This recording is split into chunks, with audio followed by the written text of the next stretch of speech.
Hello, and welcome to the first ever videotaped episode of the Dave's Dispatch podcast. I'm glad that you joined us. My name is David Dennison, and we're going to be talking about this week in politics. But first, we're going to do a little bit of housekeeping.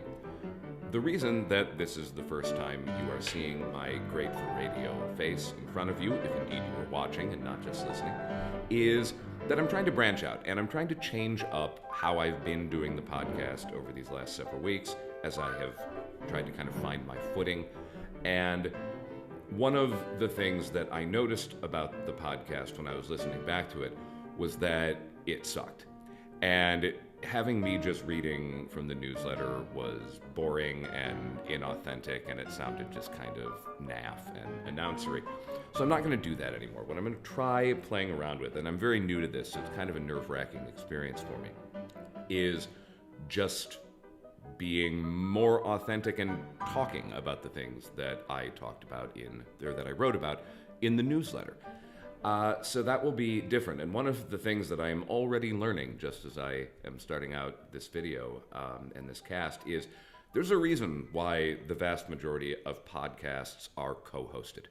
And there's a reason why so many of them have interview as part of the format. It's because doing this is very unusual. I'm looking at a picture of myself and just kind of talking into the ether. It's odd.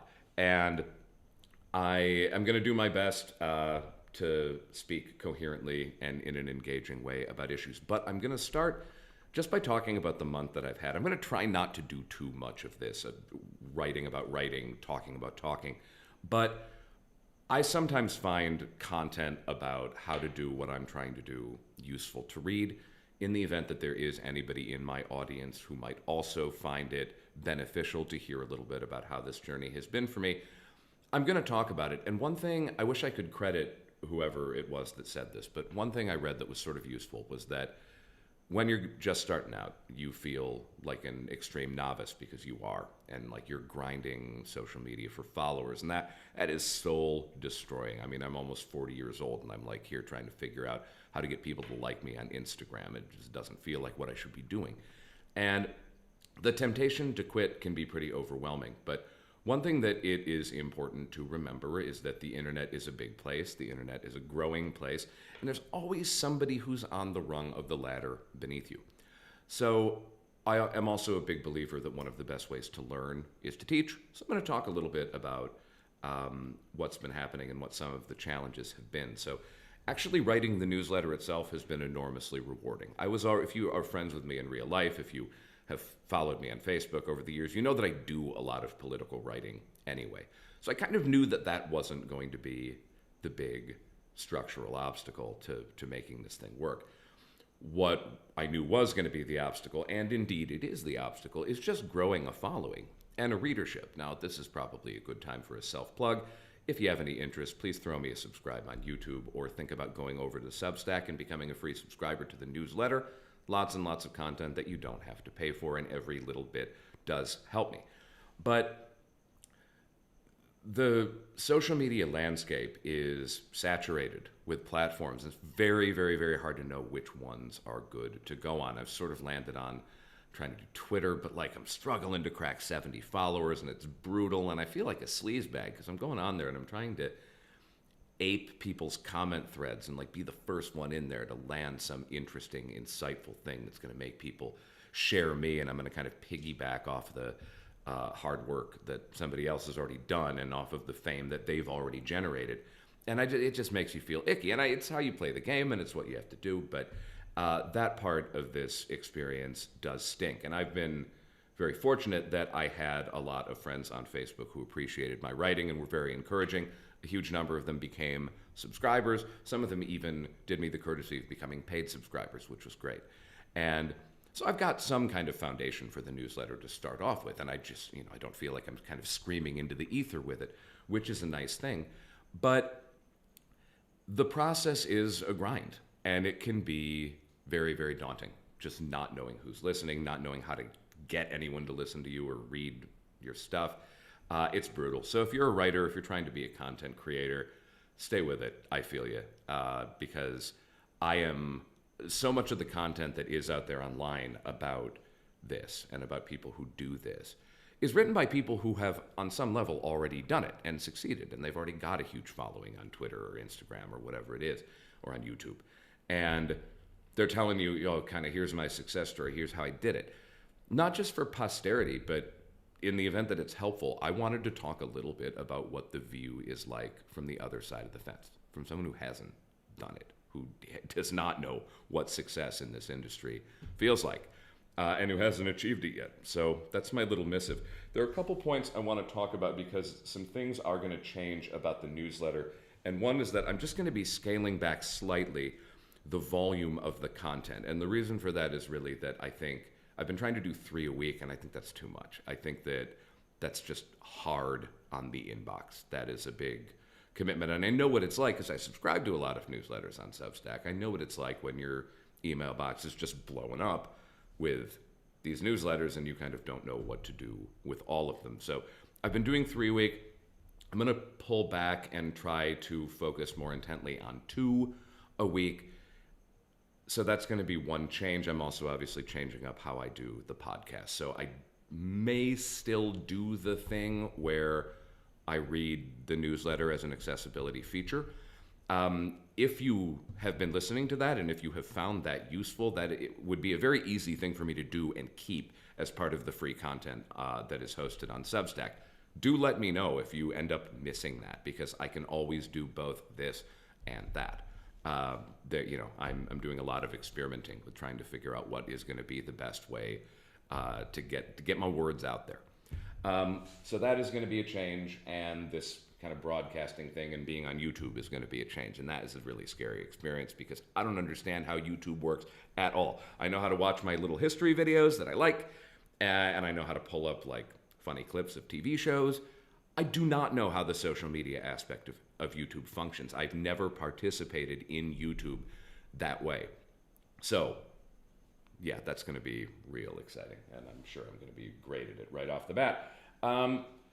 The other thing that is going to be a significant change is that I am going to start including some paid subscriber only content. There's not going to be a lot of that at first. I want to keep as much of the experience of being a part of the newsletter to be free as possible, because right now, it's like I just need eyes on it. I can't be trying to get exclusive when I have fewer than 100 subscribers. Like, what kind of arrogance is that? But I also do want to honor the faith that my paid subscribers have showed in me. And I want to do that by offering something that is just for them. So I don't exactly know what this is going to look like yet. Probably it will be that 20 to 25% of the content on the newsletter will go behind a paywall. Also, it will probably mean that there will be a free version of the podcast and an extended paid version. That seems to be how most people in this industry do it. If I can think of other ways to offer exclusive content for paying subscribers, I will do that. But expect in the next few weeks that if you are a free subscriber, some of the letters you receive might be paywalled, and you'll only get a little preview, and then that is used to entice you to up your membership to a paid one, which is obviously something that would benefit me enormously. So we're going to move right in now. That's enough housekeeping, I think, for one day, and we're going to talk about a story that just had me really annoyed all weekend, and it's a story emerging out of Florida, where Governor Ron DeSantis has thrown his weight behind a legislative effort to ban cultivated meat, which is otherwise known as lab-grown meat. Now, I need to put a disclaimer ahead of this. This is not going to be a lecture. I have absolutely no basis to lecture anybody about food choices. I'm not a vegan. I'm not a vegetarian. I've never been a vegetarian. I do not shop ethically for food. I do not buy organic. I eat veal. I have had foie gras and liked it. I'm not a hunter or a fisher, so I'm not even one of those like, well, if I'm going to eat an animal, I'm going to have killed it myself type guys. No, absolutely no leg to stand on for me to be lecturing anybody about their food choices. So that's not why this irritated me. It irritated me because it seems to me that there is an enormous amount of potential in lab-grown meat, that it's hard to know kind of who to believe about this, but because there's a lot of motivated reasoning. A lot of people who are strongly in favor of lab grown meat are pushing a narrative, and then people who hate it are saying, well, it's gross and it's going to make us all sick and turn us into zombies or whatever. But some of the potential benefits articulated about what this could mean for the future of food are that this could be much better for the environment. It could be much better for water conservation. It could be much better for land use. It could be much easier to feed huge numbers of people because it wouldn't be as labor intensive to produce good quality, protein-rich, nutrient-packed food. And there is some precedent for this. And so I think a lot of those issues are left coded, as in environmental issues, water rights, and of course, animal cruelty. Those are all kind of squishy, marshmallow, lefty issues. But this is also one where there is some opposition to cultivated meat coming from the left. And that comes from the sort of anti-GMO subset of the population. Let me say a few things about that, because being against GMOs, which is genetically modified organisms, is such an obnoxious, it's such an obnoxious ivory tower belief. GMOs are responsible for feeding an enormous percentage of the world. Hundreds of millions of people are not living in dire starvation because of GMOs. And the kind of reigning champion of GMO progress was a guy named Norman Borlaug, and he invented a way to grow wheat that increased the yield, made it a sturdier crop. There was a time in the mid-20th century when it was looking like Asia was going to run out of food and lose the ability to feed itself as a continent. And Borlaug dug in, and he found some ways to manipulate wheat to change that. And a huge number of people are alive today as a result of that. So lab-grown meat is not the first step in anything. It's the next step in what has been a multi-decade process of finding better ways to feed people and finding better ways to reduce world hunger. And one of the things that excites me about lab-grown meat is that it has that potential. Now, of course, another thing that excites me, and here's the part, I'm not lecturing again, yeah, we could stop killing animals, and wouldn't that be nice? I spend a lot of time thinking about what our moral blind spots are as a society, because every society in history has had them. It seems unlikely to me that we don't. And you take a snapshot of any historical period and you can look back and go, gosh, how did people believe that that was okay? Why did people do that and think that was okay? Why did we enslave people? Why did we burn people at the stake? Why did we do these awful things and think it was okay, when now the idea of doing anything like that would be absolutely dreadful? So it can be a perilous game to try to get out in front of history like that and try to be on the right side of it, positioning yourself now for what future generations are going to have to say about you. It's not a game that I try to play a lot, but it is something that I think about. And to the extent that I would be willing to put my money on any one thing, I think killing and eating live animals is maybe likely to be one of those things that our grandkids are going to look back and go, why in the heck did people do that? And that's so awful. And can you imagine the slaughter of poor little chickens and cows and pigs? And okay, I don't like thinking about that aspect of eating food, but again, I'm not a vegetarian. I absolutely eat the product of that mass slaughter. And part of me would really like to not feel guilt when I bite into a cheeseburger. So to me, that's a huge part of what is exciting about the possibility of being able to, me personally, being able to eat meat and not have to feel bad about it. Now, I think one of the fears of this, and it's not really clear why Ron DeSantis is attacking this industry. For one thing, he's a Republican, and this is supposed to be the small government party that supports business and stuff, why he is coming down on a business. Let's see, his explanation here, which was incredibly sophisticated, was just, we're not going to have fake meat. Like, that doesn't work. Well, thanks, Ron. That's really helpful for you to articulate yourself so well on this issue. Maybe it's about food safety. Probably it's a little bit about protecting the cattle industry, but it's just not clear. And I think that a big part of it is just, he got bounced out of the Republican primary.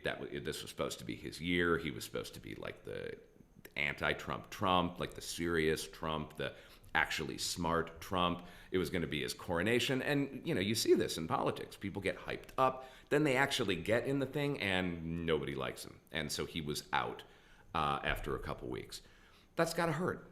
Maybe he's trying to get some of his mojo back by, just cracking the whip and doing what he does down in Florida. I don't really know what this is, but I do get a sense that there is more culture war going on here than actual policy. That, squishy, bunny hugger liberals love this idea of lab-grown meat, so I'm going to crush it. But I think another component of this is that people are afraid that if lab-grown meat takes off, if cultivated meat becomes popular and it becomes a thing that you can easily buy, that it will make it ultimately more difficult to get real meat, right? To get the good stuff. And that if there's a kind of moral tax then applied to actually eating the flesh of a real sentient animal that has been killed in order to feed you, that you're not going to be able to go out for a steak anymore, or you're not going to be able to go out for chicken wings anymore. I think it's very unlikely that I will ever see a world in which that is the case. I don't think that cultivated meat is going to blow up that quickly. Is it a real concern? I guess, yeah, maybe. I can game that out. I can see that happening. But my response to that is going to be, that assumes that, cultivated meat is going to be slightly less good than the real thing. Well, there's really no reason to think that in the long run that would have to be true. What if it ends up being great? What if everything can taste like filet mignon? What if everything can taste like, something that came out of the cordon bleu? I don't know. The point is, this is an industry, and this is an innovation, a technology that is in its infancy. And this is just a really crappy time to be putting the kibosh on it just because Ron DeSantis doesn't like it. What a petty little man. Anyway, that was the first thing that I wanted to rant about. And now the last thing, I'm hoping that this format for the podcast will be shorter too. I think I'm aiming for about a 30-minute ride for those of you who are listening. But the other thing I wanted to talk about is I want to talk about the election, and specifically I want to talk about a poll that came out last week. That if you are on social media, if you follow a lot of poll watchers, particularly if you follow the Biden team, and all of the kind of paid DNC flacks who are out there hoofing it for the president, you probably have heard people talking about this poll that came out of Quinnipiac University and that showed Biden surging, supposedly, right? Biden's way ahead now in this poll. Now, he's not actually way ahead in this poll. He's 6 points ahead, but that's significant because it's a huge improvement on how he was doing in this very same poll back in December when they took it. And this is being treated by people who are paid to say this, it's being treated as evidence that the president is improving his fortunes, right? We've heard nothing but doom and gloom from the Biden team. We've heard, no, he's going to get crushed. He's too old. He's going senile. His favorability numbers are in the toilet. So this poll comes out and it shows him ahead of Trump. And whoop-de-doo, we're all really happy about it. Okay, now those of you who know me know that I'm a Democrat. I plan to vote for Joe Biden in the event that he is the nominee. I'm afraid that this poll is not the good news that people want it to be. And it's important to understand why that is. So in terms of the poll itself, there were some oddities with it that made me question it. But the most important thing to understand is that they're flogging this one poll because it was looking like it said good and useful things about how Biden was doing and how he was faring and moving towards November. There are a lot of other polls that came out in the last couple weeks that were done. It's primary season. A lot of pollsters are conducting surveys right now. None of these other polls show what this one did. Now, that doesn't mean that this one isn't true. Sometimes Quinnipiac might have the magic formula that's getting the real numbers that nobody else is getting, but there's just not any real reason to think that. And if you look at the shape of the race more broadly, It's a tight matchup, but Biden is losing in most of these head-to-heads. He's losing against Trump, and he's losing against Nikki Haley. That's not a good position for him to be in. And so that's number one, is that you have to place this in context of the broader polling landscape where Joe Biden is not surging and he is not overperforming.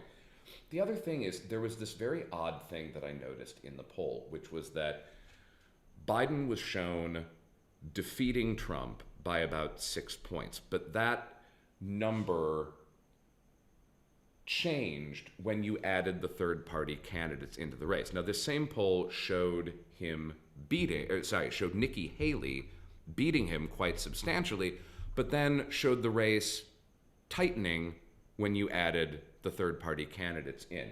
And this is an odd thing, and I am just going to read here from my newsletter because it's difficult to explain. It took me a while to even formulate it because it's kind of a confusing tidbit, and I don't know what it means. And for somebody who follows politics as closely as I do, I'm not trying to sound arrogant here, but it's unusual that something appears in a poll like this and I just absolutely no explanation for why it's there. So I'm going to read from this here. There's a confusing caveat buried in Quinnipiac's results. Biden is shown losing a one-on-one with Haley, but winning significantly once third-party candidates are thrown into the mix. With Trump, the opposite effect takes shape. Biden has the lead, both with and without the also-rans, but their presence makes the race tighter, not wider. Hope you followed that. I cannot form a coherent analysis to explain this. Third-party candidates, particularly those whose politics place them somewhere on the spectrum between the main players rather than past one of their goalposts, they tend to perform better when there's an extreme candidate in the race. Now, if we allow that Trump is more extreme than Haley, and I think you'd have to say that he is, I think that a moderate, maybe centery, right-leaning voter is going to be more put off by Donald Trump than by Nikki Haley, right? Haley's whole appeal is supposed to be that she's the serious candidate, right? The normal politician. It should make Robert Kennedy Jr. more viable when Trump is in the race, right? Because you would expect more people to say, oh, I'm dumping that guy and I'm going for the candidate in the center. But that's not what happens in this poll. So that's just an oddity. What happens in this poll is that it's Haley who is more negatively impacted by having RFK Jr. in the race. Now, why the heck would that be? I don't know. It could be that RFK Jr. is just kind of a weird guy, and that his politics are kind of a hodgepodge of things that maybe appeal to some folks on the left and maybe appeal to some folks on the right. He's a hardcore environmentalist, for one thing. That's obviously a left-coded belief, but then he's against the Ukraine war, which is more your kind of Tucker Carlson belief, and he's an Israel hawk, a big one. So I don't know. I don't know why it is that he should be drawing more from Haley than he is from Trump, and it's important to note that no other poll shows that happening. So I really just highlighted this as another example of there is something fishy about this Quinnipiac poll. Now, I should say, if this result is replicated in future polling, and if it turns out that RFK Jr.'s presence in the race is actually pulling votes more from the Republican side, that's very, very, very good news for Joe Biden. Republicans were jumping for joy when RFK quit the Democratic primary and said he was going to run as an independent. Why? The guy'd been a Democrat. He's Kennedy, for God's sake, right? He's Democrat royalty. It seemed obvious that if he was going to pull support, if he was going to be a spoiler, right, he was going to be a spoiler for Biden. Now, maybe not. Maybe he's a spoiler for Trump, although how would that work? Who are these people going, oh, I was going to vote Republican, but now I'm going for RFK Jr.? I don't know how this works. And I don't understand why he would, why there are people out there who are going to vote for Trump, but not Haley. If it's Haley, I'm voting for RFK Jr. That doesn't make any sense to me at all. So that's another bizarre thing. Here's the other thing. There is a more recent poll, one from NBC News, and there's a reason that the DNC people are not talking about this one, because it is all bad news for Joe Biden. Not only is he losing both to Haley and to Trump in this poll, but his approval rating is lower than ever. And he is getting this is probably the most damning thing. This is what is making me think, like, if these conspiracy theories about Michelle Obama jumping in this race at the last minute or something are true, bring that on, because these are almost unrecoverably bad numbers for Biden in this NBC poll. Trump holds a lead over almost every important question regarding how would he handle a big issue, and the worst one by far is Trump has a 20-point advantage on who would do a better job of handling the economy. Now, the one potential saving grace here is that Biden does do a little bit better on who would be better for women and for women's rights, particularly the right to choose. And that has been this Republican albatross since the court overturned Roe v. Wade and Republicans went hog wild doing these abortion bans. Those are incredibly unpopular. I think they are unpopular in a way that doesn't show up in polls, because I think there are more women who are going to privately vote against that than are going to say to their potentially annoying Republican husbands that that's what they're going to do. That's the theory. Don't know if it's true or not. I just know that Republicans keep thinking they're going to do better than they end up doing in the post-Roe electoral landscape. So maybe we have that going for us. But the issue here with these economy numbers and Biden being 20 points down when actually his presidency hasn't been bad for the economy. It really hasn't been. The numbers are going in the right direction. The problem is that people don't think they are, and there's nothing really that you can do about that other than scream at them that they're wrong. And it turns out that if you spend a lot of time screaming at voters that they're idiots and need to do a better job reading statistics and tables, well, they don't really like that either. So that turns out to be something that doesn't work. And I mean, this one boggles the mind, right? Because what do you do about it? Well, reality is one thing, but people think it's another thing. Now, in some cases, we probably do need to have a conversation about whether the economic metrics we're looking at and that the Biden team are touting are actually things that people around their kitchen tables are feeling. So one thing that is true is inflation has improved under Joe Biden. That's true. That can be backed up statistically. Another thing is that wages have actually grown under Biden. Also a very good thing, right? The problem is these are two numbers that were very, very, very bad during COVID. And they've improved, but wages haven't gone up to match how much more expensive things are now. So even though the numbers are going in the right direction, and you got to give Biden and the Democrats at least a little bit of credit for that, it's not enough. People are impatient. They're not happy with the amount of progress that they've seen, and so their conclusion is, well, he's not doing a good enough job being a leader on the economy, and I don't know how you get around that. But the one final thing here that makes me think that this poll is one that we should take with a massive grain of salt. Let's say it's true that Biden is surging. Let's say it's true that this is a turning point in his campaign. He's going to start actually performing well, and people are going to start responding well to him. What would be the cause of that? What has happened in the last 2 or so weeks to make Joe Biden more popular? The war in Gaza keeps getting worse, and he keeps getting less popular for it. There has been no serious economic turnaround on the Republican side. There isn't any indication that Trump or Haley have had anything go really, really badly for them, except maybe for the E. Jean Carroll lawsuit and Trump losing that, although there's been a lot of polling on that too, and it's not clear that his voters care that much about that issue. So I just don't know. And again, it's an outlier poll. None of the other polls show Biden doing well. So we'll know if this really is a trend. It's going to be picked up by other surveys, and we'll see it.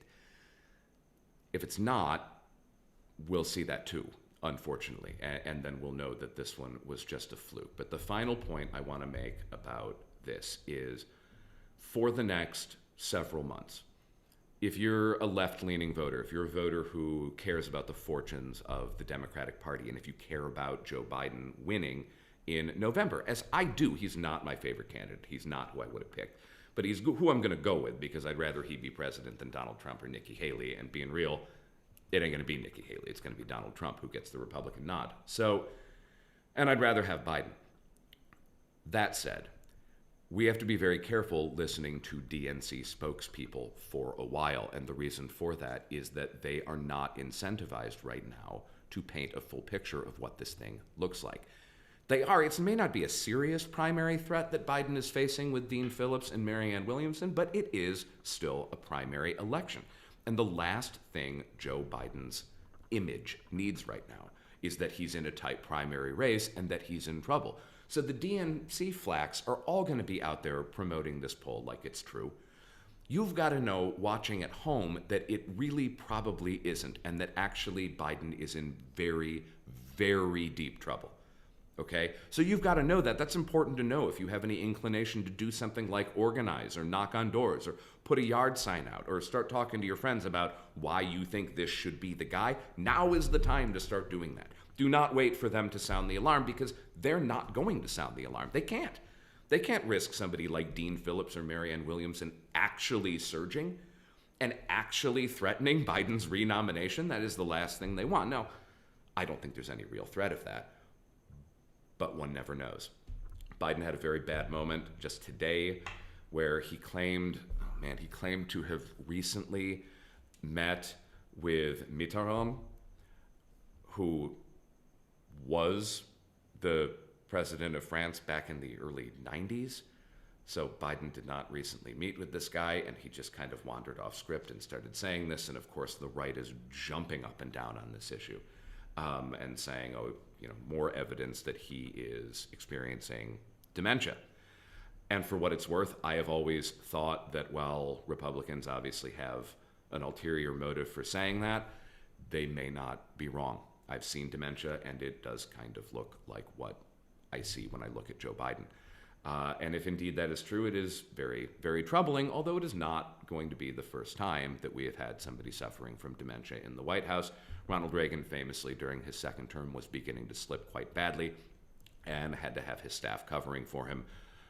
Kind of like Biden, though, Reagan had this affable personality, and he came across well on camera. He was able to kind of yuck it up with the press enough that he got through it, and the nation did not crumble, so it probably won't this time either. But my point is, if you are listening to somebody who is a paid flunky for the Democratic Party, do not take what they are saying about polling or about Joe Biden seriously. Right now, they are incentivized to paint a rosy picture, not to paint a true one. It is panic time. If you are a Dem, Biden is not in good shape. And that is all I have for this first videotaped podcast. If you're still listening to me, if you're still watching me on YouTube, I really appreciate you being here, and I really appreciate the support you have shown me. One more plug.